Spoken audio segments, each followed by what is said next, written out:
पहला क्वेश्चन है सिद्ध कीजिए कि √5 एक अपरिमेय संख्या है। जब भी ऐसा क्वेश्चन दे और अपरिमेय संख्या सिद्ध करना रहे उसका हम लोग जस्ट उल्टा मान लेंगे कि √5 एक परिमेय संख्या है। देखिए √5 एक अपरिमेय संख्या की जैसा ही √2 एक अपरिमेय संख्या है, उसका वीडियो अपलोड कर दिया है, उसे भी आप जाकर के देख सकते हो, समझ सकते हैं। उसी के जैसा ही भी बनेगा। लिखेंगे हम लोग कि माना कि √5 एक परिमेय संख्या, यानी उसका जस्ट उल्टा माने हम लोग। अपरिमेय दिखाना है हम लोग को, मान लेंगे परिमेय संख्या है, परिमेय संख्या है।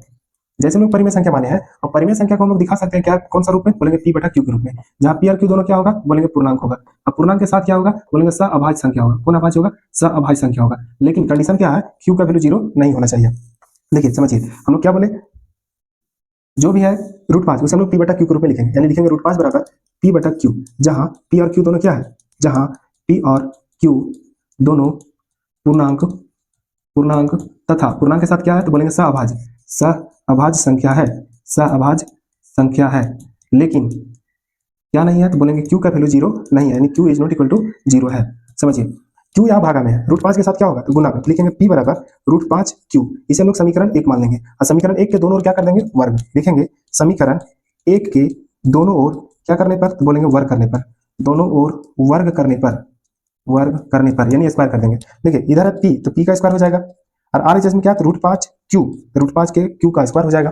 समझिए p का स्क्वायर क्या होगा, बोलेंगे p स्क्वायर। √5 का स्क्वायर कितना होगा, बोलेंगे 5, और q स्क्वायर क्या होगा, बोलेंगे q स्क्वायर। अब देखिए 5 यहाँ गुना में इधर आके भागा होगा, लिखेंगे हम लोग q स्क्वायर बराबर p स्क्वायर बटा 5। अब बात को समझिए, यहाँ पे लिखा हुआ p स्क्वायर बटा 5, कहीं अगर ऐसा लिखा हुआ मिले कि 20 बटा 4, कहने का मतलब जो 20 है वो 4 से विभाज्य है, वही लिखा हुआ है। जो भी p स्क्वायर है वो 5 से विभाज्य है। लिखेंगे हम लोग p स्क्वायर 5 से क्या होगा, तो विभाज्य होगा, यानी विभाज्य है। और जब भी ऐसा कंडीशन हो कि कोई संख्या यानी a स्क्वायर कोई संख्या है, अगर p से या कोई भी एक संख्या से विभाज्य है, तो इसका स्क्वायर हटा भी देंगे तभी वह संख्या से विभाज्य होगा। कहने का मतलब है जब p स्क्वायर 5 से विभाज्य है तो p यानी स्क्वायर को हटा देंगे, सिर्फ p बचेगा, 5 से क्या होगा, 5 से विभाज्य होगा।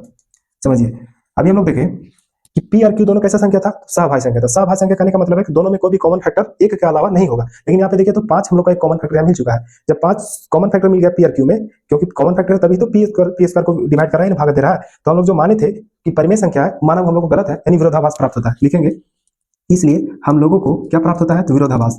हम लोगों को विरोधाभास प्राप्त होता है, विरोधाभास यानी गलती प्राप्त हो गया, विरोधाभास प्राप्त होता है। जब विरोधाभास प्राप्त हुआ तो हम लोग लिख सकते हैं इसलिए √5 एक कैसी संख्या है, बोलेंगे अपरिमेय संख्या है। जो हम लोग माने थे उसका उल्टा हो गया, अपरिमेय संख्या है। जो हम लोग को दिखाना था हम लोग दिखा चुके हैं। समझिए आगे।